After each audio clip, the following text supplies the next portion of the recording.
नमस्कार, मैं हूं दीपक चौरसिया। रात के 9 बजने वाले हैं और वक्त है खोज खबर का, जिसमें हम खबर लेते हैं और खबर देते भी हैं। आज हम खबर लेंगे जमात की, क्योंकि जो मामले सामने आ रहे हैं वो एक बेहद ही ऐसा रूप लेते जा रहे हैं जिससे समाज के लिए आने वाले समय के लिए एक बड़ा सवाल खड़ा हो गया है। आखिरकार जमात के लोग देश भर में क्यों घूमे?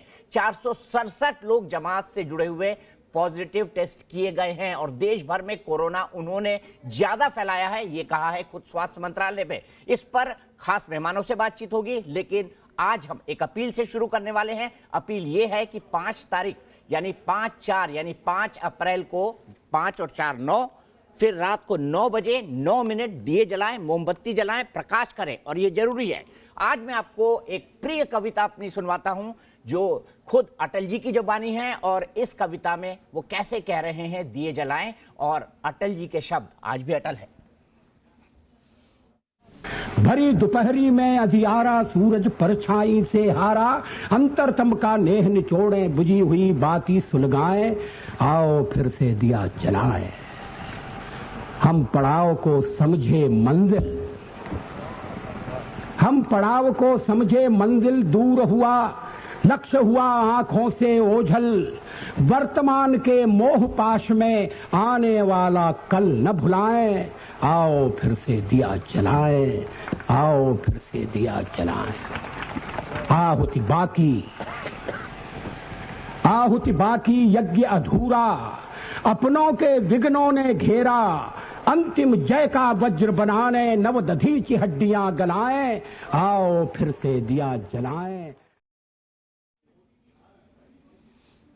तो प्रधानमंत्री मोदी ने अपील की है, और इस कविता के जरिए मैं प्रेरित करना चाहता हूं हमारे उन तमाम दर्शकों से, और सबसे अपील करता हूं कोई किसी भी मजहब का हो, आज हम सब भारतवासी हैं, हिंदुस्तानी हैं, हम इस देश के नागरिक हैं, और हमको 5 तारीख को रात 9 बजे 9 मिनट के लिए दिया, कैंडल, मोमबत्ती या लाइट या टॉर्च या फिर अपने मोबाइल की फ्लैश लाइट जलानी है। लेकिन फिर एक डिस्टर्बिंग खबर आई है, और ये खबर आई है महाराष्ट्र के पुणे से। 10 जमाती फरार हो गए हैं। इनमें कोरोना की आशंका थी, इसीलिए इनको आइसोलेशन में रखा गया था। राजस्थान, हरियाणा और एमपी के इन सभी लोगों के हाथ में होम क्वारंटाइन की सील लगाई गई थी। सभी के खिलाफ केस दर्ज कर तलाशी अभियान जारी है। इसी पर बात करने के लिए सीधे चलते हमारे सहयोगी मोहन दुबे के पास। हमारे संवाददाता मोहन दुबे पुणे से जुड़ गए हैं। मोहन, क्या खबर है?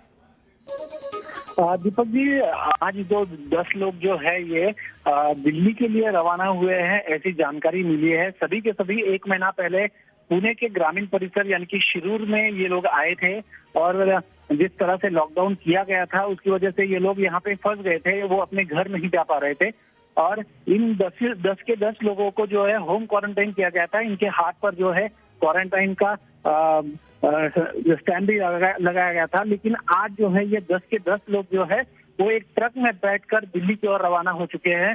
पुणे से वो लगभग बाहर निकल चुके हैं, ऐसी जानकारी जो है पुणे ग्रामीण पुलिस के ओर से दी जा रही है। लेकिन अभी आगे ये कहाँ गए हैं वो अभी तक पता नहीं चल पाया है। इन 10 ही लोगों को संक्रमण की आशंका भी जताई जा रही है, क्योंकि उनको होम क्वारंटाइन जो है वो किया गया था। अब ये 10 लोग आगे कहाँ सफर करते हैं ये देखना होगा। तो ये भी मोहन एक तरह से कोरोना बम है, इनका पकड़ा जाना जरूरी है। और जमात की एक बहुत ही गैर जिम्मेदाराना एक बार फिर से नई करतूत सामने आई है। इससे पहले कल न्यूज नेशन पर ठीक इसी वक्त खोज खबर में हमने आपको सबसे पहले दिखाया था कि कैसे गाजियाबाद के अस्पताल में तबलीगी जमात के लोग वहां मौजूद स्टाफ से बदसलूकी कर रहे हैं। न्यूज नेशन की इस खबर का ऐसा असर हुआ कि यूपी के मुख्यमंत्री योगी आदित्यनाथ को इस पर तुरंत कड़ा एक्शन लेना पड़ा, और अब उन लोगों पर लगेगा एनएसए यानी राष्ट्रीय सुरक्षा कानून। कई साल जेल में रहेंगे। बिगड़ैल ब्रिगेड पर सरकार का हंटर।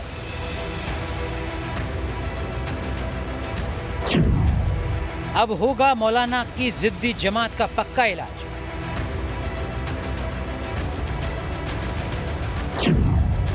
नर्सों से बदसलूकी करने वालों पर लगेगा एनएसए।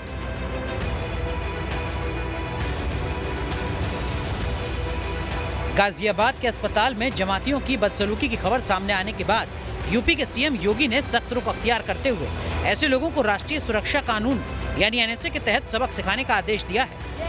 आपको बता दें कि सबसे पहले कल खोज खबर में हमने पूरे देश के सामने इस खबर को ब्रेक किया था कि कैसे गाजियाबाद के अस्पताल में आइसोलेशन में रखे गए तबलीगी जमात के लोग अस्पताल के स्टाफ और नर्सों के सामने बदतमीजी पर उतर आए। वार्ड में गंदे व अश्लील गाने सुनाना तथा स्टाफ, नर्सों और कर्मचारियों से बीड़ी सिगरेट की मांग कर रहे हैं। उन्होंने महिला कर्मचारियों से अश्लील हरकतें भी की हैं। न्यूज नेशन पर खोज खबर में ये ब्रेकिंग न्यूज दिखाए जाने के बाद सीएम योगी ने कड़ा रुख दिखाते हुए कहा कि इस तरह की मानसिकता वाले लोगों को अब कानून का पालन करना सिखाया जाएगा, जिसके बाद ही गाजियाबाद के अस्पताल में रखे गए सभी जमानतियों पर सख्त कार्रवाई का निर्देश दिया गया है। लॉकडाउन के दौरान पुलिस और स्वास्थ्य विभाग की टीम पर हमला करने वालों के खिलाफ अब रासुका के तहत कार्रवाई की जाएगी। गौरतलब है कि प्रदेश के कई हिस्सों में पुलिस और स्वास्थ्य विभाग की टीम पर हमला हुआ, जिसके बाद सरकार ने ये फैसला किया है कि लॉकडाउन का पालन करने के दौरान अगर पुलिस की टीम पर या हेल्थ डिपार्टमेंट की टीम पर कोई हमला करता है तो उसके खिलाफ एनएसए के तहत कार्रवाई की जाएगी। कल गाजियाबाद के सीएमओ ने बाकायदा थाने को एक पत्र लिखकर जमातियों की बदसलूकी की शिकायत की थी। ये वो चिट्ठी है जिसमें जमातियों का पूरा कच्चा चिट्ठा मौजूद है। इसमें बताया गया कि मौलाना साद के मरकज से अस्पताल लाए गए तब्दीली जमात के लोग अस्पताल के वार्ड में बिना पैंट पहने घूम रहे हैं। नर्सिंग स्टाफ को अश्लील इशारे कर रहे थे, वार्ड में ही गंदे गंदे गाने सुन रहे थे, स्टाफ से बदतमीजी से बोल रहे थे, दवाइयाँ और खाना नहीं ले रहे थे, एक एक पलंग पर कई लोग एक साथ बैठ रहे थे, अस्पताल के कर्मचारियों से बीड़ी सिगरेट मांग रहे थे। जमातियों ने वहाँ जो हरकतें की उसे सुनकर कोई भी शर्मसार हो जाएगा। हालांकि इस घटना के बाद से ही अब हर उस जगह से महिला कर्मचारियों को हटा दिया गया है जहां जमात के लोगों को क्वारंटाइन किया गया है। यूपी के मुख्यमंत्री योगी ने जमात पर सख्त रुख अपनाकर दूसरों को रास्ता दिखाया, तो मध्य प्रदेश सरकार ने भी इंदौर में मेडिकल स्टाफ पर पत्थर फेंकने वालों पर एनएसए के तहत एक्शन का आदेश दे दिया। सरकार का संदेश साफ है, कोरोना के कर्मवीरों पर कोई जाति बर्दाश्त नहीं की जाएगी और जो भी इस लड़ाई को कमजोर कर रहे हैं उनका सरकारी इलाज किया जाएगा। Team news nation. सरकार एक्शन में है, तमाम तरह की सख्ती बरती जा रही है, लेकिन आज भी कुछ जगहों से कोरोना के कर्मवीरों पर हमले की तस्वीर आई। इस बीच स्वास्थ्य विभाग ने आज कोरोना को लेकर एक डराने वाला आंकड़ा दिया और कहा कि बीते 2 दिनों में कोरोना के जो मामले सामने आए हैं उनमें से 647 लोग सीधे या तो तबलीगी जमात से जुड़े हैं या फिर उनके संपर्क में आए लोगों के साथ रहे हैं। स्वास्थ्य विभाग ने कहा है कि सब कुछ सही दिशा में भेजा जा रहा था, लेकिन मरकज के एक गुनाह से सारा खेल बिगड़ गया। इस बीच मरकज मामले की जांच कर रही दिल्ली की क्राइम ब्रांच ने भी मौलाना साद पर शिकंजा कसना शुरू कर दिया है।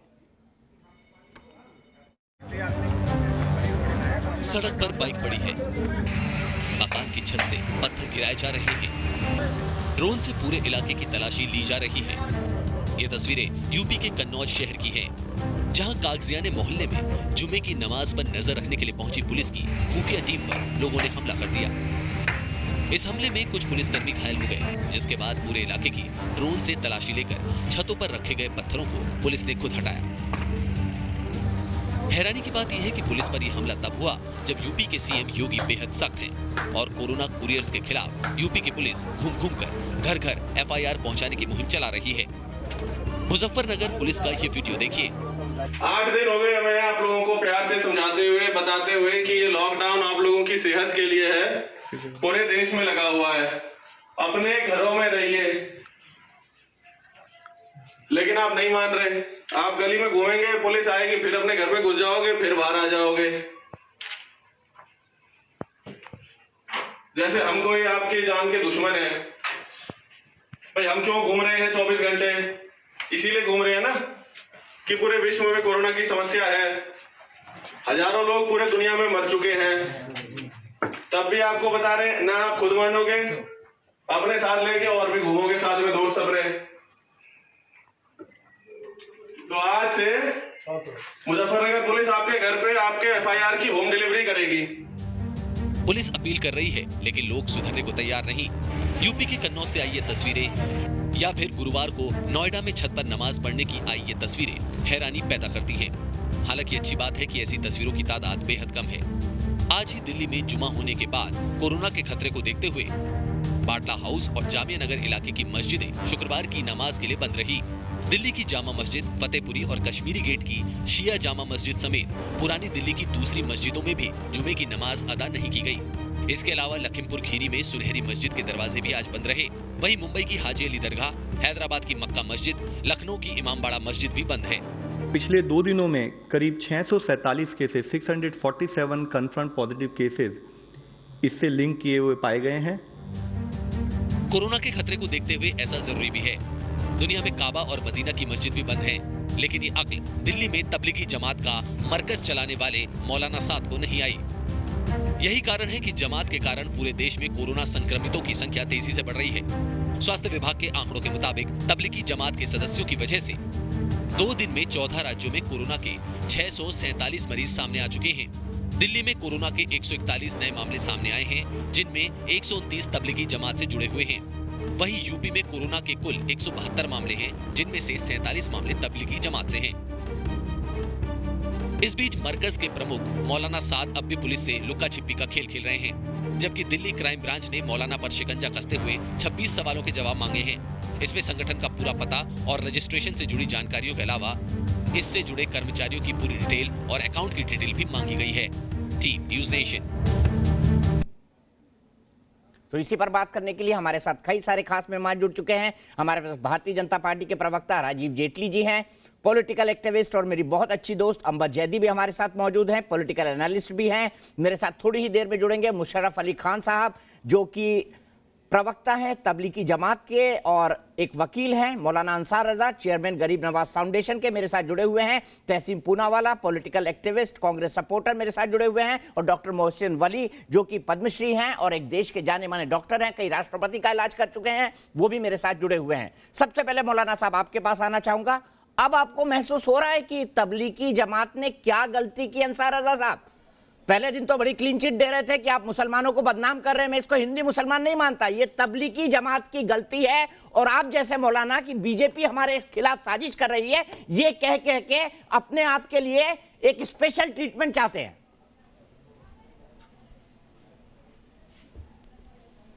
दीपक जी, ना मैंने कल जमात का सपोर्ट किया था, ना आज जमात का सपोर्ट कर रहा हूं, ना कल मैंने मरकज़ का सपोर्ट किया था, ना आज मरकज़ का सपोर्ट कर रहा हूं। मैं जो गलत करेगा उसको सज़ा मिलनी चाहिए। ये हमारा मुल्क है। इस तरह से लापरवाही, किसी की एक आदमी की लापरवाही से हम अपने पूरे मुल्क को बर्बाद होते हुए नहीं देख सकते। तो बताइए ना, मैंने आप जैसे लोग क्यों नहीं बोलते? आप जैसे लोग क्यों नहीं बोलते? मौलाना साहब बाहर आए, बताएं देश को क्या फैला दिया है, ये कोरोना बम देश में क्यों फोड़े हैं, बताएं मौलाना साहब। देखिए दीपक जी, पहली बात तो आवाज मुझे स्लो मिल रही है आपके यहाँ से। सर मैं इतना तेज बोल रहा हूं, फिर मैं ज्यादा तेज बोलूंगा, आवाज मुझे बिल्कुल स्लो मिल रही है। आप क्या बोल रहे हैं कुछ नहीं समझ में आ रहा मेरे। चलिए ठीक होता है तो मैं आपके पास आता हूं, ठीक करिए भाई। अंसार रजा साहब का ऑडियो। तहसीन पूनावाला, बहुत बड़े सपोर्टर थे आप शाहीन बाग के। मैंने कहा था शाहीन बाग से जो चिंगारी निकलेगी, उसने पहले दिल्ली को जलाया, अब सरकार के विरुद्ध होते जा रहे हैं। ये क्या है भाई, ये क्या है? मैं पूरे समाज को जिम्मेदार नहीं ठहरा रहा हूं, पर ये चंद लोग जो हैं, इंदौर में जो हुआ, मेरे शहर को बदनाम कर दिया 4 लोगों ने, लेकिन निकलकर एक ही जमात के आते हैं। क्यों? ऐसा क्यों? बताइए तहसीन पूनावाला, जवाब दीजिए। थैंक यू दीपक जी, आपके शो में मुझे शिरकत करने का मौका मिला, इसके लिए मैं आपका शुक्रगुजार हूँ। एक दरख्वास्त है, मैं 2 मिनट के अंदर अपनी बात रखूंगा, प्लीज मेरी बात आने दीजिए। इसके बाद आप मुझे जो सवाल पूछेगी या टोकेगी उसका जवाब। आप इतने मिनट तो काट दिया आपने, इतना लंबा आप थ्रोट क्लियरिंग सेंटेंस लेते हैं जो टीवी में बोले ही नहीं जाते। तहसीन, आप इतने समझदार आदमी ऐसा कर रहे हैं, जल्दी खत्म कर दीजिए, 1 मिनट ले लीजिए। कोई आप देश के सबसे बड़े पत्रकार हैं, अपनी बात में शुरू करता हूँ। सर, जमात ने 2 जगह पर परमिशन मांगी 12 मार्च को। एक जगह पर मुंबई में, जहां पर मुंबई पुलिस ने उनको मना कर दिया, और दूसरी दिल्ली में, जहां पर अमित शाह की दिल्ली पुलिस ने उनको परमिशन दी। ये सवाल का भी आपको जवाब पूछना चाहिए। दूसरी बात, न्यूज नेशन की रिपोर्ट पढ़ रहा था, हमारे वजीर आजम नरेंद्र मोदी जी ने कहा कि जनवरी से सारे जो विदेश से लोग आ रहे हैं उनकी स्क्रीनिंग हो रही है। ये मरकज के लोग भी विदेश से आए थे, अब राजीव गौबा साहब कहते हैं 18 लाख लोगों की स्क्रीनिंग है। नरेंद्र मोदी जी पर झूठ बोलने का मुकदमा चलना चाहिए। अभी भी राजनीति कर लीजिए, तहसीन पुना वाला ना ना ना, मैं इनको तर्क मानता ही नहीं। मैं सीधे मुशर्रफ अली साहब ना, ये कोई तर्क है ही नहीं, मैं मानता ही नहीं, मैं रिजेक्ट करता हूं। आज की सिचुएशन में ऐसी बात होनी ही नहीं चाहिए। मैं सीधे चलता हूं मुशर्रफ अली खान साहब के पास, मुशर्रफ अली खान साहब के पास चलता हूं, सबसे जिम्मेदार व्यक्ति है। मैंने इनसे पहले दिन बात, तहसीन में आपके पास आता हूं, मेरे पास एक बहुत महत्वपूर्ण गेस्ट जुड़ गए हैं तबलीगी जमात से। आप थोड़ा सा बुजुर्ग हैं, हमारे बड़े हैं, इसलिए मैं उनसे जो बात करना चाहता हूं बड़ी दो टूक करना चाहता हूं और साफ करना चाहता हूं। मुशर्रफ साहब, मैं आपसे रिक्वेस्ट करता हूं, कम्युनिकेशन का जमाना है, आपके पास मोबाइल फोन होगा, आप मौलाना साद के जरूर संपर्क में होंगे। आपने कहा था वो अपना जवाब लिख रहे हैं, अरे कितनी देर लगाएंगे जवाब लिखने में? अभी 10 लोग और भाग गए पुणे से जमात वाले। मैं आपसे जानना चाहता हूं, मौलाना साद को आप कॉन्फ्रेंस कॉल पे लीजिए, अभी देश की बात करवा देते हैं, सब कुछ साफ हो जाएगा कि उन्होंने इस तरह की कोई बात नहीं की, इस तरह का कोई प्रचार नहीं किया कि पुलिस वालों को मारो, उनको थूको, साथ में नमाज पढ़ो। आप क्यों इतनी बदनामी झेल रहे हैं? हर चैनल पे कहा जा रहा है मौलाना साद फरार हैं।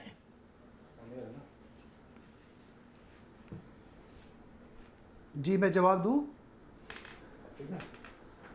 जी जवाब दीजिए सर, जवाब के लिए वेट कर रहा हूं आपका। दीपक भाई क्या मैं जवाब दूं? मैं वेट कर रहा हूं आपका। सर मैं सवाल पूछ चुका हूं, सवाल के बाद जवाब ही होता है। जी दीपक भाई, ऐसा है, पता नहीं क्यों कहां से आपके पास ये खबर आ रही है कि मौलाना साद साहब जो है वो अनटेरेसेबल हैं। Please listen to me. देखिए, आज ही हमने वो रिप्लाई दिया है जो कंसर्न आईओ है, उनकी खिदमत में वो पेश कर दिया गया है। उन्होंने दोबारा से हमें नोटिस इशू किया है, उसका भी रिप्लाई बना करके मौलाना साद साहब ने वो पहुंचा दिया है। बिल्कुल भी इसमें ऐसी कोई बात नहीं है कि वो छुपे हुए हैं।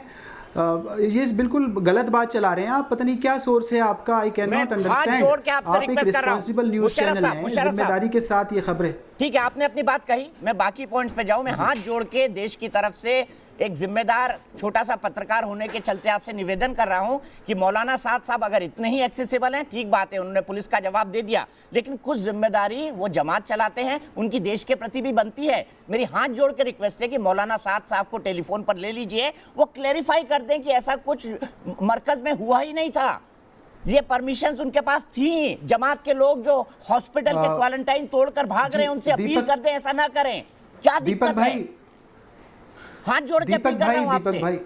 दीपक भाई सुनिए, देखिए दीपक भाई, जब से मौलाना साद साहब जो है तबलीगी जमात के अमीर बने हैं, आपने न तो कोई उनका टीवी इंटरव्यू देखा होगा किसी भी न्यूज़ चैनल पे, उनके पास कोई फ़ोन है ही नहीं, वो बड़े सादा व्यक्ति हैं, सीधा साधा जीवन व्यतीत करने वाले हैं। आज भी प्रेस रिलीज किया गया है, अगर आपके पास कोई व्हाट्सएप नंबर हो तो मुझे दे दीजिए, मैं अभी तुरंत भेजता हूं आपको। मैं आपको व्हाट्सएप नंबर देता हूं, लेकिन मौलाना साहब आप सुनिए। रही बात दूसरी बात लोगों के भागने की, उस सवाल का भी जवाब ले लीजिए। नहीं, लोग जो भाग रहे हैं बिल्कुल गलत कर रहे हैं। मौलाना साहब हमने जो है, मौलाना साहब एक मिनट मेरी बात सुन लीजिए, मेरी बात सुन लीजिए। मरकज जो है, बहुत अदब के साथ बोल रहा हूं, मरकज दुनिया की सबसे बड़ी जमात है। तबलीगी जमात के 15 से 20 करोड़ फॉलोअर पूरी दुनिया में बनाए जाते हैं, पूरी दुनिया से लोग आते हैं। क्या दुनिया के प्रति आपकी रिस्पॉन्सिबिलिटी नहीं बनती? आप पर न्यूयॉर्क टाइम्स ने आरोप लगाया है, आप पर डॉन पाकिस्तान ने आरोप लगाया है कि आपने उनके देश में भी कोरोना फैलाया। आप मुझे ये बताइए, क्या मरकज की तबलीगी जमात की ये जिम्मेदारी नहीं क्या बनती? आप मुझे इजाजत देते हैं कि मैं जो प्रेस रिलीज हुआ है मैं वो पढ़ के आपको सुना दूं, सारी देश की जनता को, पूरी दुनिया को? शॉर्ट में बता देता हूं 5-6 लाइनों में। प्लीज ब्रेकिंग न्यूज चलाइए। साहब ने मरकज पहली बार अपना क्लैरिफिकेशन दे रहा है, प्लीज ब्रेकिंग न्यूज चलाइए, देखिए इसको, फुल फ्रेम ब्रेकिंग न्यूज लीजिए इसको। बोलिए। पहली बार नहीं दे रहा है, इससे पहले भी एक प्रेस रिलीज हो चुकी है। आप देश की जनता को गुमराह न करिए, देश की जनता मूर्ख नहीं है, प्लीज मैं आपको बार बार कह रहा हूं। हमारे बारे में, तबलीग जमात के बारे में, हर गली मोहल्ले का आदमी, चाहे वो किसी भी मजहब से, किसी भी धर्म से ताल्लुक रखने वाला हो, छोटे से छोटा आदमी जानता है, हर एक आदमी जानता है। आप इसको समझिए, आप भी जानते हैं, सर देश समझना चाहता है, डेलिबरेटली एक फाल्स प्रोपेगेंडा फैला रहे हैं। ना देश समझना चाहता है, सुन लीजिए, देश समझना चाहता है, जो आज की प्रेस रिलीज है, सुनिए, सारे दर्शकों को सुनाइए प्लीज। बोलिए, उसके बाद आता हूं मैं सवालों के साथ। देश को मालूम है, आपको भी मालूम है, बट आप जानबूझकर इसको जो है दुर्भावना पूर्वक साजिश के तहत फैला रहे हैं।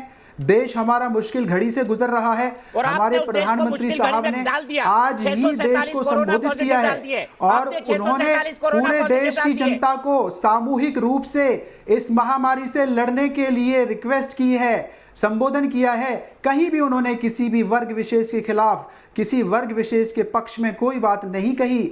मैं इसको अप्रिशिएट करता हूं, इसकी तारीफ करता हूं। लेकिन कुछ लोग जो हैं हमारे मीडिया हाउस और कुछ चैनल्स जानबूझकर इस बात को जो है नफरत फैलाने की एक बदनीयत सी से इसको जो है फैला रहे हैं। प्रेस रिलीज आप तो पढ़ प्लीज दीजिए, आप देश प्रेस की रिलीज जनता पढ़ को दीजिए। मूर्ख ना बनाएं।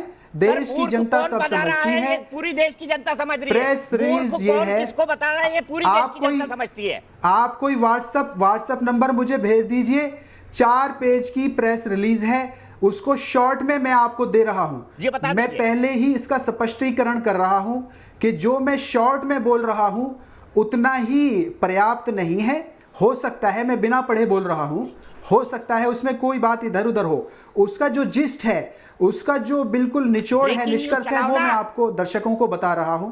मौलाना साद साहब ने जो प्रेस रिलीज की है उसमें यह कहा है कि तबलीग जमात एक जिम्मेदार संगठन है, ऑर्गेनाइजेशन है, तकरीबन 1926 से लेकर आज तक काम कर रहा है। इसकी कोई भी एक्टिविटी छुपी हुई नहीं है। पूरी दुनिया से लोग इसमें शिरकत करने के लिए आते हैं। बड़े बड़े इज्तिमाज होते हैं, ओपन फील्ड्स में होते हैं, मैदानों में होते हैं, जहां हजारों लाखों की संख्या में लोग इसमें सम्मिलित होते हैं। कोई बात ऐसी नहीं है जो छुपी हुई हो। और हमने, हमारी तबलीग जमात ने सारे जितने भी भारत सरकार के नियम कानून हैं सबका पालन किया है, समय समय पर अवगत कराया है। यही उस प्रेस रिलीज का निचोड़ है। अंत में उन्होंने ये कहा है कि जो भी इस मरकज़ एपिसोड की तरफ से मरकज़ पर जो लांछन लगाए गए हैं, जो बदनामी की गई है, इसमें जो 1500 विदेशी लोग या जो भी लोग ये चलाई जा रही है बात बिना किसी आधार के, बिना किसी सोर्स के, कि इतने लोग डेलिबरेटली जानबूझकर वहाँ छुपे हुए थे, जबकि दूसरे कई इलाकों में भी पाए गए हैं, वहाँ पर वो फंसे हुए थे, यहाँ पर छिपे हुए थे। बहरहाल जो प्रेस रिलीज है उससे मैं अपने आप को रखता हूँ कि उसमें कोई ऐसा आदमी नहीं था जो छुपा हुआ हो। वो सब वहाँ पर फंस गए थे। 22 तारीख से पहले उनको वहाँ से निकालने की भरसक कोशिश की गई, लेकिन 22 तारीख को हमारे आदरणीय प्रधानमंत्री के आदेश पर पूरे देश में लॉकडाउन हो गया। उसके बाद 23 तारीख को जितने लोग वहाँ से प्रशासन की अनुमति से निकल सके वो निकल गए। फिर वो जो लॉकडाउन है आज तक कायम है। पहले 31 तारीख तक उसकी मुख्यमंत्री दिल्ली साहब ने उसको बढ़ाया, उसके बाद फिर प्रधानमंत्री साहब ने 21 दिन के लिए बढ़ा दिया, जिसकी वजह से वो लोग वहाँ फंसे रहे। आज की डेट में उन सभी लोगों को हेल्थ डिपार्टमेंट की टीम ने निकाल कर आइसोलेशन सेंटर्स में रखा है और उनमें से कुछ का हॉस्पिटल्स में भी इलाज चल रहा है। सभी लोगों को उन्होंने विनम्र निवेदन किया है कि सारे तबलीग जमात के जितने भी लोग जुड़े हुए हैं सब इसमें प्रशासन की मदद करें, आगे आकर खुद पुलिस को अपने बारे में इंफॉर्मेशन दें। पुलिस उनसे कोई और भी सेवा लेना चाहे इसके अलावा तो उसके लिए वो अपने आप को पेश करें। ठीक है, ये प्रेस रिलीज का जिस्ट है। ठीक है, आप प्लीज, मुजफ्फर साहब, मैं आपको भेज दूंगा। मुजफ्फर साहब, मेरा सवाल है, आप जानते हैं कि आपने देश में आग लगा दी है, आप जानते हैं कि आपने देश को महामारी में झोंक दिया है और इतनी इनोसेंटली अपनी सफाई दे रहे हैं कि आप एक जिम्मेदार संगठन है। अगर जिम्मेदार संगठन होते तो निकलकर सामने आते और देश के सामने क्लैरिफाई करते। किसने आग लगाई है दीपक भाई? देश में किसने आग लगाई है वो सब जानते हैं। देश की जनता, 5 साल के बच्चे के पास मोबाइल फोन है, बहुत होशियार हैं लोग, आपके बहकावे में, आपके छलावे में नहीं आएंगे। ठीक है, डॉक्टर वली वो भी जमात को जानते हैं। डॉक्टर वली सब जानते हैं किसने क्या वाकई में इतने इनोसेंट लोग हैं? क्या वाकई में जमात इतनी इनोसेंट है जितनी बन रही है? डॉक्टर वली मैं आपको लाना चाहूंगा, फिर मैं पैनलिस्ट के लिए खोलूंगा। सफाई क्या दी है वो तो बताइए। इनकी सफाई कुछ नहीं है, कोई सफाई नहीं दी है। हमने नियम कानून का पालन किया, सब चीज की जानकारी प्रशासन को दी गई। सबसे पहले फिर आप कैसे ब्रेकिंग चला रहे हैं? देखिए साहब, उनकी बात फिर हम पे आरोप लगेगा कि हमने जमात की ब्रेकिंग नहीं चलाई। उनको लगता है ये उनकी सफाई है। हमने लिख अरे दिया। आप तो मुझे ब्रेकिंग बोलने में कुछ दीजिए। है तो अब तो चलाइए ना। तो इनसे बोलिए ना आज ब्रेकिंग की- में क्यों कुछ आज- नहीं है। ये तो बड़े इनोसेंट बने हुए हैं मौलाना अंसार रजा। बोलिए आप इनको, डॉक्टर वली जवाब दीजिए। ब्रेकिंग अरे न्यूज साहब, यही मौलाना है साहब कि साहब मरकज कहाँ का उनसे आकर स्टेटमेंट के आया, कहिए, पूरी आपने कौम- कुछ नहीं गलत पूरी किया। कौम सुनिए, के ऊपर बदनामी हो रही है, पूरे कौम के ऊपर दाग लग रहा है। पूरी कौम की तरफ से मैं बोल रहा हूँ, पूरी मौलाना साहब कौम एक की मिनट, तरफ डॉक्टर से वली पहले मैं फिर आता हूँ माफी आपके मांग रहा हूँ। पास। ऐसे आप नहीं भी बोल बड़े सकता। कूदते हैं डॉक्टर वली। मैं बोल रहा हूँ, देखिए तबलीगी जमात के 6 बेसिक जा रहे हो? उसूल हैं: ईमान, नमाज, इल्म और जिक्र, इकराम मुस्लिम जिसमें सबका इकराम इंक्लूडिंग यू एंड मी, और अल्लाह के लिए सब काम करना और वक्त निकाल कर बाहर निकलना, जिसको हम जमात का मूवमेंट कहते हैं। इसके अलावा बेकार की बातों से बचना 7th पॉइंट है, बट बेसिक 6 टेनेट्स हैं। इसके अलावा हम लोगों को कोई बात नहीं करनी चाहिए। मैं पहले भी कह चुका हूँ, पहले तो मैं अपोलॉजी अपनी रिपीट कर रहा हूँ पूरी दुनिया से और इंडिया से, जिसको भी कष्ट पहुंचा है इससे, उसके लिए मैं माफ़ी चाहता हूँ on behalf of Jamaat and Tabligh movement. ठीक है, एक मिनट वली साहब, मैं एक मिनट रोकता हूँ। आप माफी मांग रहे हैं नेशनल टेलीविजन पर, क्या हमारे साथ जो हमारे साथी वकील साहब मुशर्रफ अली खान जुड़े हुए हैं, वो जमात की तरफ से माफी मांगेंगे? नहीं, वो नहीं मांगेंगे। बोलिए मुशर्रफ अली खान साहब, बोलिए, क्या देश को से माफी नहीं मांगनी चाहिए जमात को? आप माफी मांगिए, ये बनता है देश के प्रति आपका। अगर आप देश के नागरिक हैं, इसके कानून का, संविधान का सम्मान करते हैं, एहतराम करते हैं, तो मानिए कि हमने देश के सामने एक बहुत बड़ा क्राइम किया है, हमने कोरोना बम भेजे हैं, आप माफी मांगिए। दीपक भाई, माफ़ी मैं आपके कहने पर आज नहीं मांग रहा हूँ। हमारा हर शख्स, हमारा हर एक मेंबर, मैं खुद मौलाना साद साहब दिन में हजारों ही बार माफ़ी मांगते हैं फिर भी उस गुनाह ऊपर वाले करते रब हैं, से, फिर भी मालिक से। गुनाह करते हैं, यदि फिर भी हमारी गुनाह वजह करते से, हैं। सुनिए मेरी आपको बात, अल्लाह के नहीं, मेरी बात इंसानियत से माफी आप- मांगनी चाहिए। नहीं, आप मुशर्रफ मेरी साहब, बात आपको सुनिए। इंसानियत से माफी देखिए मैं मांगनी बहस चाहिए। नहीं करने आया हूँ, आप माफी मांगने की बात कर रहे हैं, मैं माफी मांग रहा हूँ, आप सुनिए तो सही। आप माफी नहीं मांग दीपक रहे, भाई, आप ifs सुनिए and तो buts सही। लगा रहे हैं। आप माफी नहीं माफी मांग मांगने रहे, की बात कर रहे आप हैं। माफी नहीं मांग रहे, आप सुनिए माफी का प्लीज, मखौल मैं उड़ा रहे माफी हैं। मांग रहा माफी हूँ, का आप मखौल उड़ा रहे हैं। आप सुनिए। देखिए मैं आपसे बहस नहीं करना चाहता, प्लीज अगर आप मेरी बात आपको अरे समझ में पूरा आती है तो देश सुनिए, आपसे अदरवाइज बहस ठीक है। आप पूरा देश आपसे बहस करना चाहता है, what kind of argument is this? Argument नहीं है, आप जो पूरा कह रहे हैं वो देश भी दुनिया देख सुन रहा रही है किससे बहस करनी है। आप ये जो न्यूज चैनल्स हैं, इनको इतनी रियायत इस टाइम में इसलिए दी गई है कि ये किसी के घर में घुसें, किसी के 8x8 के कमरे में घुसें, झोपड़ी में घुसें, वहां किसी भूखे को ढूंढें, वहां किसी बीमार को ढूंढें, ना कि जबरदस्ती ये बाइज्जत शहरियों को निकालकर न्यूज चैनल्स पर दिखाएं। अच्छा, आप ये तमाशा, मैं आपसे रिक्वेस्ट प्रार्थना करता हूं, बंद करिए, बहुत हो गया। देश की जनता मूर्ख नहीं है, हिंदू मुसलमान सिख ईसाई सब जानते हैं। एक एक गली में मुसलमानों के 4 घर हैं, हिंदुओं के 100 घर हैं, सारे हमारे भाई हमारे बारे में जानते हैं, बहुत अच्छी तरह से जानते हैं, और आप भी जानते हैं, लेकिन आप जान